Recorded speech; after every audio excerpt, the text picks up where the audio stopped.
News 24। ESI employees state ইন্স্যুরেন্সের অন্তর্গত ESI হাসপাতাল মানিকতলা উন্নত এবং আধুনিক স্বাস্থ্য পরিষেবার ক্ষেত্রে এক গুরুত্বপূর্ণ মাইলফলক স্পর্শ করেছে। 22টি অত্যাধুনিক আইটিইউ বেড চালু করেছেন এবং পূর্বে আমাদের হাসপাতালটিকে 33টি আইটিইউ বেড কার্যকর ছিল এবং আজ সেই পরিকাঠামোর সঙ্গে যুক্ত হয়েছে 4,95,00,000 টাকা ব্যয়ে নির্মিত আরও 19টি অত্যাধুনিক আইটিইউ বেড। এর ফলে হাসপাতালটি এখন একটি বৃহৎ এবং সুগঠিত ক্রিটিক্যাল কেয়ার ইউনিট হিসেবে পরিণত হয়েছে। আর এই সম্প্রসারণের ফলে রাজ্যের অন্যান্য ইএসআই হাসপাতাল থেকে রেফারেল রোগীরা সহজেই পাবে এখানে আইটিইউ সুবিধা। প্রাইভেট টাইপ হাসপাতালের উপর নির্ভরতা উল্লেখযোগ্যভাবে থেকে কমবে। সরকারের অতিরিক্ত আর্থিক ব্যয় টাকা হ্রাস পাবে। শ্রমজীবী মানুষ সরকারি ব্যবস্থার মধ্যে উন্নত এবং নিরাপদ ক্রিটিক্যাল কেয়ার পরিষেবা লাভ করবে। এটি কেবল পরিকাঠামো বৃদ্ধি নয়, এটি সরকারি স্বাস্থ্য ব্যবস্থার সক্ষমতা এবং আত্মনির্ভর স্পষ্ট প্রতিফলন। পশ্চিমবঙ্গ সরকারের শ্রম, আইন এবং বিচার বিভাগের মন্ত্রী শ্রী মলয় ঘটক প্রকল্পের উদ্বোধন করেন। এই পদক্ষেপ শুধুমাত্র অবকাঠামোগত উন্নয়ন নয়, বরং শ্রমজীবী মানুষের স্বাস্থ্য সুরক্ষায় সরকারের অঙ্গীকারের বাস্তব প্রতিফলন। ইএসআই হসপিটাল মানিকতলা আগামী দিনে আরও অত্যাধুনিক এবং মানসম্মত পরিষেবা প্রদানের মাধ্যমে রাজ্যের অন্যতম অগ্রণী সরকারি স্বাস্থ্য প্রতিষ্ঠানে পরিণত হবে এবং আমাদের দৃঢ় বিশ্বাস। শ্রী সুজিত বসু, মাননীয় মন্ত্রী, অগ্নি নির্বাপন এবং জরুরি বিভাগ, পশ্চিমবঙ্গ সরকার, বিশেষ অতিথি রূপে উপস্থিত ছিলেন। এছাড়াও অনুষ্ঠানে উপস্থিত মাননীয় বিধায়িকা Shrimati Supti Pandey, mayor in councillor সদস্য শ্রী স্বপন সমাদ্দার, পশ্চিমবঙ্গ সরকারের শ্রম দপ্তরের সচিব মাননীয় শ্রী অবনীন্দ্র সিং এবং ইএসআই পূর্বাঞ্চলের আঞ্চলিক পরিচালক মাননীয় শ্রী অচিন্ত মণ্ডল, মানিকতলা ইএসআই হাসপাতালের সুপারিনটেন্ডেন্ট বা ডক্টর ইন্দ্রনীল দাস, ডক্টর সত্যব্রত সরকার, ডক্টর অতনু ভদ্র প্রমুখ বক্তব্য রাখেন। সমগ্র অনুষ্ঠানটি পরিচালনা করেন ইএসআই এমবি স্কিমের অধিকর্তা শ্রী তন্ময় চক্রবর্তী। ক্যামেরায় চন্দন রামের সঙ্গে নির্জন নন্দার রিপোর্ট, এনএ নিউজ 24। পরিষেবা গোটা দেশের মধ্যে আমাদের প্রথম স্থান অধিকার করেছে এবং সব মিলিয়ে যদি বলেন যে এই আজকের খুবই ভালো। এর আগেও অতীত এসছি, আজকেও এসছি। ইএসআই হসপিটাল সত্যি সার্ভিস ভালো। আজকে নতুন মানিকতলা ইএসআই হসপিটালে 22টা আইটিইউ বেড সংযোজিত হলো। ম্যাডাম, পজিটিভ বার্তা প্ল্যাটফর্মে আপনাকে স্বাগত। আপনাদের যে এই আজ নতুন যে আইটিইউ উদ্বোধন হলো এ সম্বন্ধে যদি কিছু বলেন।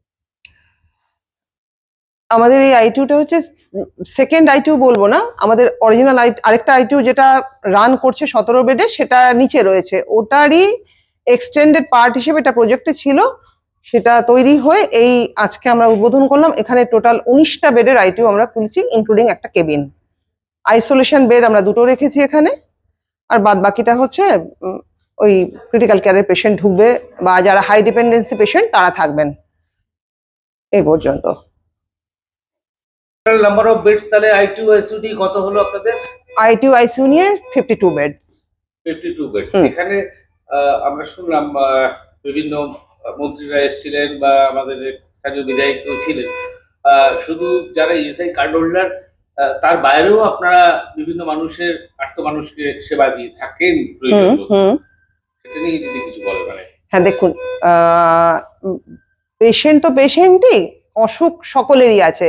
এখন ইএসআই যে পেশেন্ট যাদের কার্ড আছে তারা সরকারি নিয়ম অনুযায়ী আমাদের একটা পার্সেন্টেজ আছে, কোম্পানি একটা দেয়, সরকার একটা দেন, এটা ভেবে তারা পানি, তারাই আমাদের মানে পরিষেবা আমরা তাদের মূলত দিই। এখন এমার্জেন্সি রুগী এসে গেলে প্রোটোকল অনুযায়ী একটা সুপ্রিম কোর্টের অর্ডার আমরা অনেক আগে শুনেছিলাম, আমি খুব ক্লিয়ার নই, যে এমার্জেন্সি কোনো পেশেন্টকে ফিরিয়ে দেওয়া যাবে না কোনো জায়গা থেকে।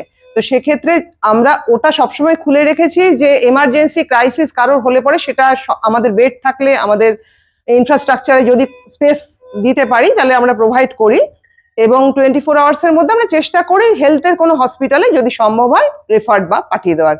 কিন্তু ফেরত আমরা বেড আছে পরিষেবা দিতে পারবো এই অবস্থা কিন্তু আমরা কাউকেই ফেরত দিই না। আপনার নাম? আমি এখানকার সিস্টার ইনচার্জ অঞ্জনা তালুকদার।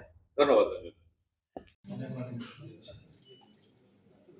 উপস্থিত আছেন আমাদের ভারপ্রাপ্ত মন্ত্রী মলয় ঘটক স্থানীয় বিধায়ক শক্তি পাঠায় আছে সকল সমাজের ইউনিভার্সিটি কলকাতা কর্পোরেশন ডাইরেক্টর থেকে শুরু করে সুপারিনটেন্ডেন্ট সহ সমস্ত ডাক্তার সমস্ত কর্মচারী সমস্ত সুবিধা পরিবৃন্দ সমস্ত নার্স সবাইকে আমার শুভেচ্ছা। আমি জেনে খুশি হয়েছি আবার ইএসআই তে কিছুদিন আগে আমরা এসেছিলাম তখন আইসিইউ আইটিউ রোগী সেখানে হয়েছিল। আজকে আরো কতগুলো আইটিউ মেডিসিন উদ্বোধন হচ্ছে, সেখানে আমাকে আমন্ত্রণ জানিয়েছে। যেটা আমার পূর্ববর্তী বক্তারা বললেন আমারও সহমত। ইএসআই 13টা এখন রাজ্যে ইএসআই হসপিটাল আছে, প্রায় 65টা ডিসপেন্সারি আছে, 800 ডাক্তার আছে, এটা বলা যাচ্ছে সুবিধা। আর আমাদের নিজের ব্যক্তিগত সারাদিন এটাই করি, বাড়িতে যখন বেরোচ্ছিলাম গাড়িতে উঠতে 5টা কেসের মধ্যে 4টি হসপিটাল গেছি। প্রতিদিন প্রতিনিয়ত মানুষের যে প্রয়োজন চিকিৎসা দেখেছি, যদি মিস করি, যদি মানুষ ভিজিটার করি, তার মধ্যে চিকিৎসাটাই সব থেকে বাইরে থাকে। তা আমাদের এই ইএসআই হসপিটাল মানিকতলা বলুন, শিয়ালদা বলুন, কখনো মলাদাকে ফোন করতে হয়, কখনো ডাইরেক্টরকে ফোন করতে হয়, সুপারিনটেন্ডেন্টকে ফোন করতে হয়, তারা কিন্তু সব রকম সহযোগিতা আমাদের করে এবং প্রচুর মানুষকে তারা এখানে চিকিৎসা দিয়েছে। আমি তাদেরকে ধন্যবাদ জানাই। আর একটা কথা আমি মনে করি, চিকিৎসা আমাদের রাজ্যে এখন অনেক ভালো হয়েছে এবং স্বাস্থ্যসাথী কার্ডের যে সুযোগ সুবিধা মানুষ পাচ্ছে এটাও খুব ভালো। আমাদের বাংলার মাননীয় মুখ্যমন্ত্রী মমতা বন্দ্যোপাধ্যায় কালকেও কলকাতায় থেকে অনেকগুলো থেকে অনেকগুলো প্রকল্প উদ্বোধন করেছে, যারা আমার ডিপার্টমেন্টে ছিল, ছিল বাস ছিল, অনেক কিছু করেছে। আমি মনে করি আমাদের সরকারের দৃষ্টিভঙ্গি হচ্ছে মানুষের পাশে থাকা, মানুষকে সহযোগিতা করা। আর আমি ধন্যবাদ জানাচ্ছি ডাক্তারদের, নার্সদের এবং যারা প্রতিদিন প্রতিনিয়ত যারা এখানে কর্মচারীরা থাকেন, যারা এই যে পুরো স্ট্রেচার বয় থেকে শুরু করে যারা প্রত্যেকে সহযোগিতা ছাড়া এটা সম্ভব হয় না। আমি ধন্যবাদ আপনাদের।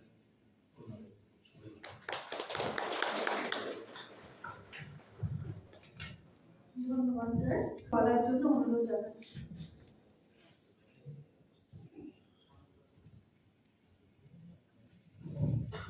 নমস্কার, আমি প্রথমেই ধন্যবাদ জানাই আমাদের রাজ্যের মন্ত্রী, আমার পূর্ববর্তী বক্তা অঙ্কল এবং জরুরি পরিষেবা সচিব এখানে আছেন, উপস্থিত হয়েছেন। আছেন আমাদের স্থানীয় বিধায়িকা, আমি বৌদি বলি, আমাদের এমএমআইসি স্বপন আছেন, সর্বোপরি আমাদের ইএসআই ডাক্তার, সিস্টার, অন্যান্য কর্মচারী সবাই এখানে উপস্থিত আছেন। আমি একটু আগে সুজিতকে বলছিলাম যে আমরা ইএসআই গত 11-র পরের থেকে মাননীয় মুখ্যমন্ত্রী মমতা বন্দ্যোপাধ্যায়ের আশীর্বাদে অনেকটা এগিয়েছি। আমরা অনেক নতুন সার্ভিস ডিসপেন্সারি ওপেন করতে পেরেছি, 2টো নতুন ইএসআই হাসপাতাল তৈরি হয়ে পড়ে আছে, একটা হলদিয়া, একটা শিলিগুড়ি। হয়তো কিছুদিনের মধ্যে সেগুলো চালু হয়ে যাবে।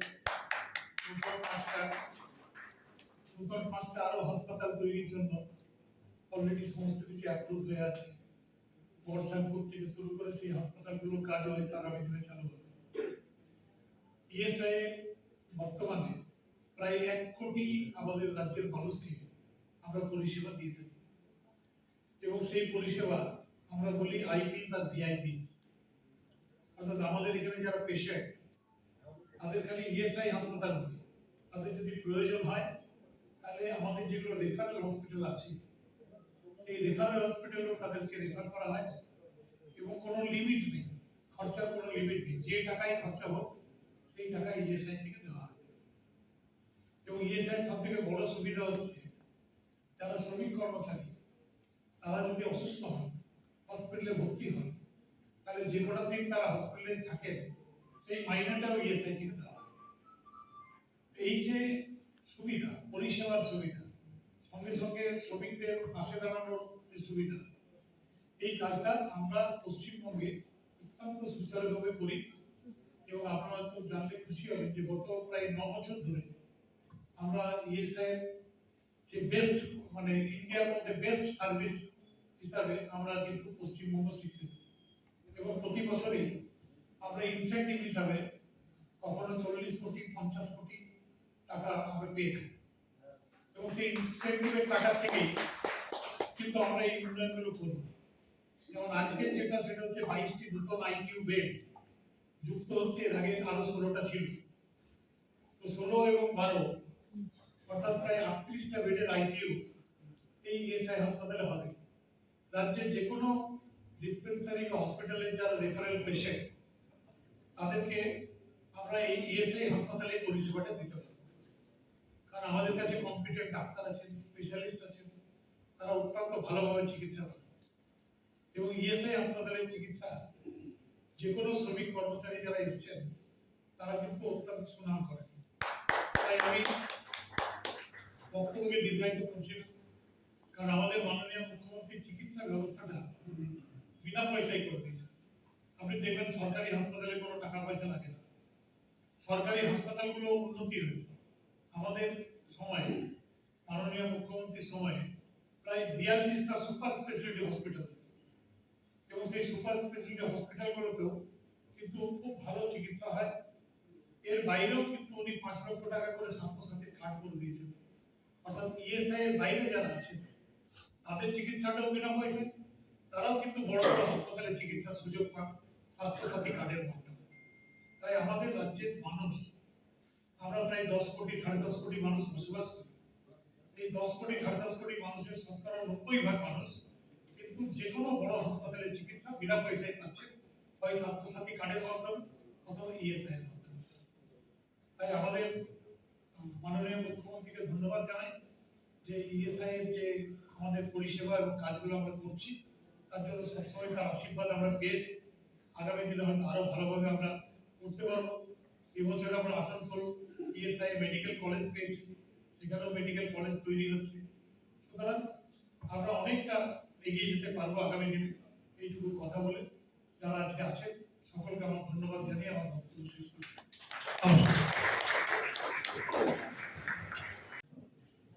একটা অত্যন্ত তাৎপর্যপূর্ণ মুহূর্ত, অত্যন্ত গুরুত্বপূর্ণ মুহূর্ত। যারা উপস্থিত আছেন এখানে সেই সম্মানিত অতিথিবৃন্দ, আমাদের দুজন গুরুত্বপূর্ণ দপ্তরের মন্ত্রী শ্রী মলয় ঘটক, শ্রী সুজিত ঘোষ, আমাদের মাননীয় এমএলসি সকল সন্তান আছেন, এখানকার ডাইরেক্টর, সুপার এবং সমস্ত আধিকারিকবৃন্দ। আমি আলাদা করে নাম করছি না, কারণ তারা স্ব ক্ষেত্রে শুধু পরিচিত নয়, তারা অত্যন্ত হেল্পফুল, তার কোঅর্ডিনেশন যত ভালো। আমার মতে আমাদের কাছে এসআই আমাদের মানিকতলা কেন্দ্রের মধ্যে আমার গর্ব করার একটা জায়গা। আজ আমি বিধায়ক হিসেবে নয়, মাননীয় মন্ত্রী সাধু পান্ডে যখন এই এলাকার বিধায়ক ছিলেন, রাজ্যের মন্ত্রী ছিলেন, ক্রমাগত আশা দেওয়ার ভিত্তিতে একটা সম্পর্কের ভিত যেমন গড়ে উঠেছিল, এবং পারস্পরিক ভাবে আদান প্রদানে আমাদের গুরুত্ব অনুযায়ী আমরা যখন যখন রোগী পাঠাতাম তখন মাননীয় মন্ত্রী ছিলেন। কিছুদিন হলো তিনি আরো গুরুত্বপূর্ণ পদে গেছেন। আর আমাদের এখন যারা এসছেন, সত্যব্রত বাবু, আমাদের ইন্দ্রনীল বাবু, আমাদের এক্ষুনি আমাদের ডিএডির সঙ্গে যারা যারা আছেন, তারা শুধু আমি কালকে নীলরতন সরকার হসপিটালের চেয়ারম্যান হিসেবে আমি কালকে রোগী কল্যাণ সমিতির মিটিং এ আমি যথেষ্ট ভাবে এই উপস্থাপনাটা করেছিলাম। আমি বলেছিলাম আমাদের ওখানে এমন একটা জায়গা আছে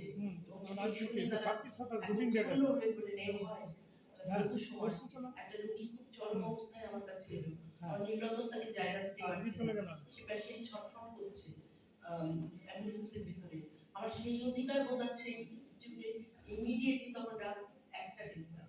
আমি আমাদের সুরজিৎকে ফোন করলাম, কখনো ওকে ফোন করি, কখনো সুরজিৎকে ফোন করি, সে নিজে ক্যান্সার পেশেন্ট। আমি বললাম ইমিডিয়েটলি একে যেমন করে হোক তুমি আর্জেন্ট ট্রিটমেন্টটা দাও, যেটা আমাদের ভীষণ। এই যে অধিকার বোধ আমরা, যে আমরা যাকে পাঠাবো তাকে ফিরিয়ে দেবে না, কোনো প্রশ্ন করার আগে তাকে আগে চিকিৎসা করবে, পরে তার কার্ড হোল্ডার কিনা কি সেসব দেখা হবে।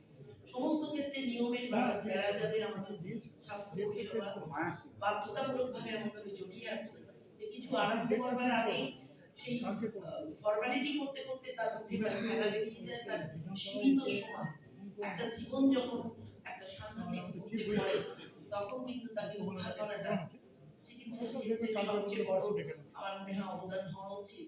কারণ সেই সময় আমরা নানান রকম সমস্যা আর কি কি কাগজ আপনার কাছে আছে, কি আপনার সঙ্গে কি ট্রিটমেন্ট, এটা করার আগে খুব তাড়াতাড়ি ডিরেকশন করে তাকে পরিষেবাটা দিতে পারি। বহু প্রাণ এই ইএসআই এর জন্য আমি বাঁচাতে সক্ষম হয়েছি। আমি ভুলেও গেছি, আমি বিভিন্ন প্রোগ্রামে গেলে তারা পায়ে হাত দিয়ে বলেছে ইএসআই তে আপনি চট করে ঢুকতে করে দিলেন, ওখানে জায়গা পেলাম না। এই অধিকার কখন আসে জানেন? যখন এখানকার আধিকারিকরা সাহায্যের হাত বাড়িয়ে দেয়। তারা যখন প্রশ্ন করেন না, তারা জানেন আমরা যাদের পাঠাবো তারা আমাদের বাবা কাকা বন্ধু, মানে সাধারণ কমন ম্যান, যার জন্য ইএসআই করে উঠেছে, যেটা আমাদের মাননীয় এমএনসি সমাজদার বললেন যে যারা একেবারে সাধারণ মানুষ, মাস যাকে বলে, যে শ্রমজীবী মানুষগুলো যখন বিপদে পড়ে ইএসআই প্রশ্ন করে না। কোনো জায়গায় অধিকার আমি চলাতে পারবো না, কিন্তু আমি বলেই দিই টুকটাক অনেকদিন কাজ করবো, সবসময় কার্ড দেখাতে পারবো না। সোজা কথায় আমি আজ এত আনন্দিত যে আমরা আজকে 19টা বেডে ওপেন করবো। 19টা বা 16টার কিছু হবে, কিছু আগে করেছি। টোটাল 52 বেড আমাদের হচ্ছে। তার মানে আরেকটু স্বস্তি নিঃশ্বাস ফেলবো, আরো 2-5 জনকে পাঠাবো। আমি যতটা পারি চেষ্টা করি তো মানুষ যেন তার পরিষেবাটা পায়। আর ইএসআই সে ব্যাপারে যে অবদান, তারপর তুলনায় এত পরিচ্ছন্নতা মেনটেন করে, এত অত্যাধুনিক সমস্ত মেশিন নিয়ে এসছে। আমি গল্প করে বলতে পারি এত ওয়েল মেনটেন ইএসআই কলকাতা শহরে খুব কম আছে। আমি সেদিন শিয়ালদাটা দেখছিলাম গাড়িটা।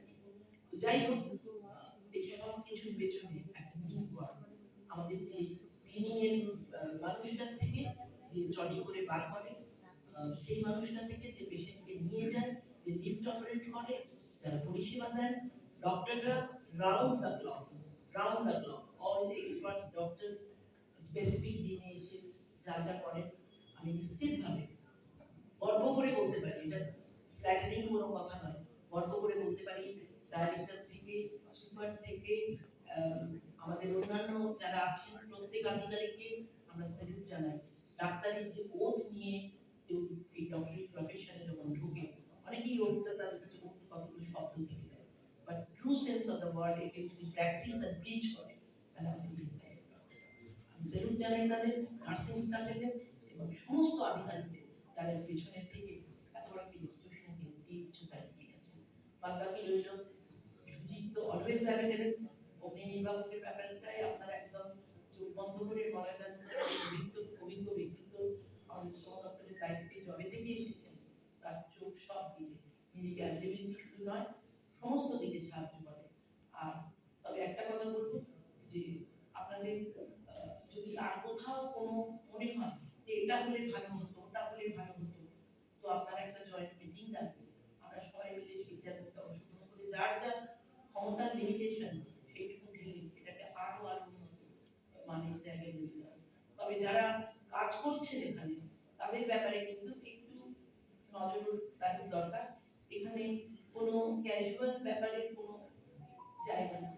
অনেক সময় হয়েছে রাত্রে আমাকে ডেকে তুলতে হয়েছে কাউকে ফোন, তখন আমি বলেছি কে 12 নম্বর ওয়ার্ডের ছেলে আছে, কে এদিকে ছেলে আছে, কোনো ঘুম থেকে একে খবর দাও, একে করো, এই লাল শার্ট পরা লোক দাঁড়িয়ে আছে গেটের বাইরে, তাকে এইভাবে একটা কন্টিনিউয়াস একটা কন্টিনিউয়েশন সেটা হয় যখন প্রত্যেকটি পয়েন্ট কমিউনিকেশন পয়েন্ট তারা কাজ করে, তখনই চেইন অফ অ্যাকশন হলে তবে একটা প্রাণ বাঁচে। আর প্রাণটা যখন ফিরিয়ে দেওয়া যায় তার কতটা স্বস্তির নিঃশ্বাস, কতটা ব্লেসিংস আসে সেই সমস্ত মানুষদের পরিবার থেকে, যা আমাদের ইনস্টিটিউটে আরো অনেক আগামী পথে ভালো থাকুন সকলে। নমস্কার, ধন্যবাদ। আর আইসিইউতে আমাদের চমৎকারভাবে কাজ চলতে থাকুন। এবার আমাদের মাননীয় মন্ত্রী মলয়